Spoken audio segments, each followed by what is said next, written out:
Guys, आप लोगों का फिर से एक और बार स्वागत है हमारे यूट्यूब चैनल में। हम पार्ट 3 लेकर आ गए हैं और हम इस पार्ट 3 में दो अपोजिट वर्ड सीखने वाले हैं। हम दो अपोजिट वर्ड सीखेंगे बेसिक और इंग्लिश स्पीकिंग से पहले। इंग्लिश स्पीकिंग से पहले कुछ वर्ड का बोलना ज़रूरी है और उनका सीखना भी ज़रूरी है, इसलिए कि जो दो अपोजिट वर्ड होते हैं उनके दरमियान जो डिफरेंट होते हैं वो सीखने वाले हैं। फिर उसके बाद हम वो जुमले जो रोज़ाना हम बोला करते हैं वो सीखेंगे। फिर उसके बाद हम लर्निंग शुरू करेंगे। तो हम शुरू करते हैं वो वर्ड के जो अपोजिट होते हैं। तो हमारा सबसे पहला वर्ड है डे। तो उसके अपोजिट में नाइट बोला जाता है। डे का मतलब होता है दिन और नाइट का मतलब होता है रात। फिर नंबर 2 पर है स्टार्ट फिनिश।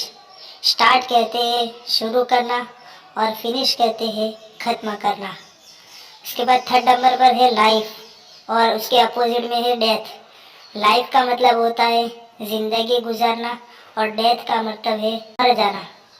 उसके बाद नंबर 4 पर है ट्रू और फॉल्स। ट्रू कहते हैं सच बोलना और फॉल्स कहते हैं झूठ बोलना। फिर उसके बाद नंबर 5 पर है यंग और ओल्ड।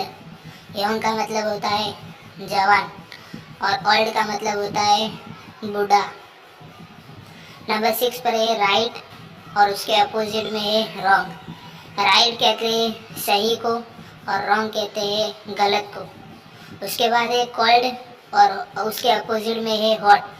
कोल्ड कहते हैं ठंडी चीज़ को और हॉट कहते हैं गर्म चीज़ को। उसके बाद नंबर 8 पर है अब्सेंट और उसके अपोजिट में है प्रेजेंट। अब्सेंट कहते हैं जिसको उर्दू में गैर हाजिर और हिंदी में अनुपस्थिति कहा जाता है।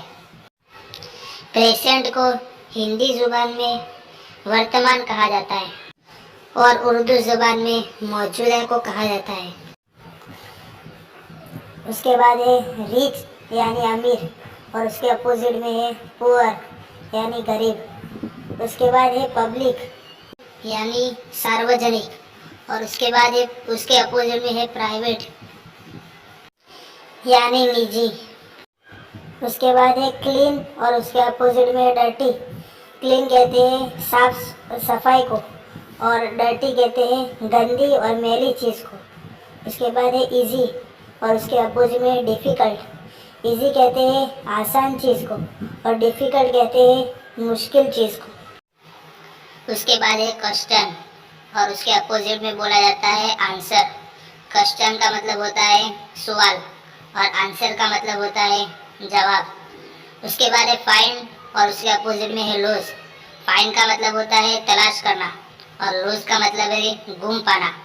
उसके बाद नंबर 15 पर है बिगिन और उसके अपोजिट में है एंड। बिगिन कहते हैं शुरू करना और एंड कहते हैं ख़त्म करना। उसके बाद नंबर 16 पर है टीच और उसके अपोजिट में है लर्न। टीच कहते हैं सिखाना और लर्न कहते हैं सीखना। उसके बाद है ओपन और उसके अपोजिट में है क्लोज। ओपन कहते हैं खोलना और क्लोज कहते हैं बंद करना। नंबर 18 पर है फ्रेंड और उसके अपोजिट में है एनिमी। फ्रेंड कहते हैं दोस्त को और एनिमी कहते हैं दुश्मन को।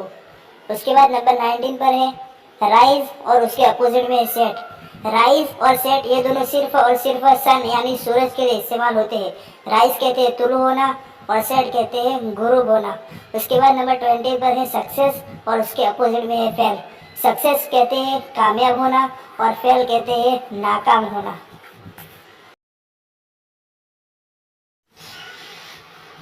उसके बाद 21 पर फास्ट और उसके अपोजिट में स्लो। फास्ट कहते हैं तेज़ी और स्लो कहते हैं आहिस्ता। उसके बाद इनसाइड और उसके अपोजिट में आउटसाइड।